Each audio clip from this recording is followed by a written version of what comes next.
রাজবাড়ীর পাংশা পৌরসভাটি প্রথম শ্রেণীর একটি পৌরসভা, তবে খাতা কলমে প্রথম শ্রেণীর হলেও নাগরিক সুবিধা থেকে বঞ্চিত পৌরবাসী। অধিকাংশ সড়ক খানাখন্দে ভরা, জলাবদ্ধতার কবলে একাধিক এলাকা। বেহাল দশা সড়কের। কলেজপাড়া থেকে বিস্তারিত জানাচ্ছেন প্রতিনিধি মাসুদ রেজা শিশির। শিশির, আমাদের বিস্তারিত জানাবেন।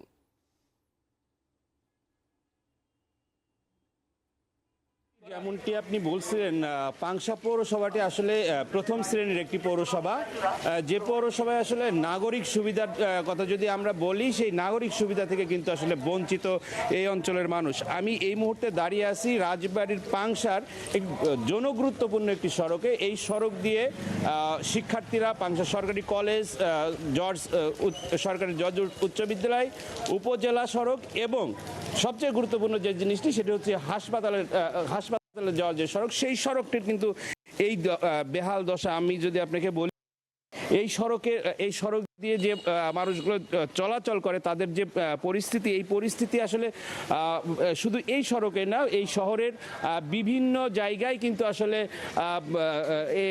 এই সমস্যাটা কিন্তু রয়েছে। আমরা এই সড়ক ব্যবহার করে এরকম কিছু লোকজনের সাথেও আসলে কথা বলার চেষ্টা করব যে তাদের কি ভোগান্তি হচ্ছে। ভাই, এই যে আপনারা এই পথ দিয়ে যান, আসলে এই যে এই সড়ক এবং পাশে একটি সড়ক দেখলাম যে এই যে দত্তপাড়া যাওয়ার যে সড়ক, এই সড়কের বেহাল দশার কারণটা কি? কারণটা হচ্ছে আমাদের এখানে ড্রেনেজ ব্যবস্থাটা মোটেও ভালো নাই, আর এটা তো আমরা দীর্ঘদিন ধরে দুর্ভোগান্তির মধ্যে আছি। এটাই হচ্ছে মেইন সমস্যা, ড্রেন সিস্টেমটা ভালো নাই। আর রাজনৈতিক পরিস্থিতির কারণে তো আছেই, এরা তো শুধু কথাই দেয় যে কাজ হবে, কিন্তু আদৌ কোনো কাজ হয় না। এই যে হাসপাতালে যাইতে মানুষের যে সমস্যা হয়, এই রুট দিয়ে আসলে কারা ব্যবহার করে বেশি? এখানে এই এরিয়ার লোকজনই বেশি ব্যবহার করে, কিন্তু এখানে আসলে হসপিটালে যাওয়ার রোড, এটাও একটা মেইন একটা রোডের অংশ।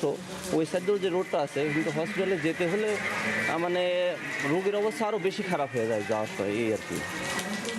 যেমনটি আপনি শুনছিলেন, এই সড়কের কিন্তু আসলে পর্যাপ্ত জায়গায় কোথায় মানে এই পাংশা পৌরসভার ম্যাক্সিমাম সড়কের কিন্তু এই বেহাল দশা। আপনি ক্যামেরার সাথে দেখতে পাচ্ছেন, এটি একটি ব্যস্ততম জায়গা। এই ব্যস্ততম জায়গাতেই কিন্তু আসলে এরকম করে প্রতিনিয়তই মানুষের ভোগান্তি হচ্ছে। আমরা একজন শিক্ষকের সাথে কথা বলতে চাই, যিনি এই অঞ্চলের মানুষ, এই রাস্তায় ব্যবহার করছে। এই যে আমরা কথা বলছি, এই গাড়িটাও কিন্তু আসলে এই দিক দিয়ে যেতে পারছে না।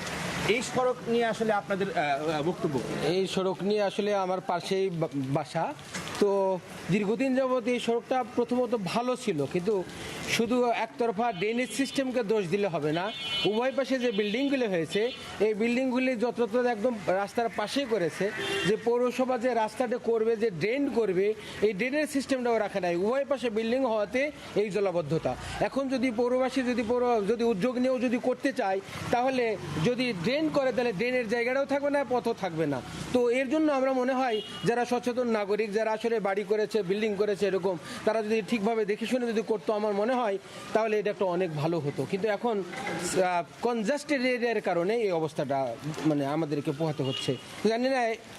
তবে আমি বলবো, যে করে হোক পৌরসভার যিনি আছেন দায়িত্বে, আমি অনুরোধ করব যে এই পথচারীদের জন্য, আমাদের জন্য যেন কি দুর্দশা বা এরকম কষ্ট যেন লাঘব হয়, এই লাঘব যেন প্রয়োজনীয় ব্যবস্থা নেওয়ার জন্য অনুরোধ করছি। মেহেদি, যেমনটি শুনছিলেন, এই সড়ক যারা ব্যবহার করে তাদের কিন্তু আসলে প্রচণ্ড ক্ষোভের জায়গা রয়েছে। আর বিশেষ করে আমি যার সাথে কথা বললাম, উনি যেটি বলছিলেন, পৌরসভায় যারা আসলে সড়কের পাশে ঘর বাড়ি করেছে, তারা কিন্তু অপরিকল্পিতভাবে করেছে। এই অপরিকল্পিত হওয়ার কারণেই কিন্তু আসলে এই সড়কগুলা দিন দিন চেপে যাচ্ছে এবং এর মধ্য দিয়ে কিন্তু আসলে মানুষ যেতে পারছে না। এই অসংখ্য শিক্ষার্থী কিন্তু আসলে এই পথ দিয়ে যায়।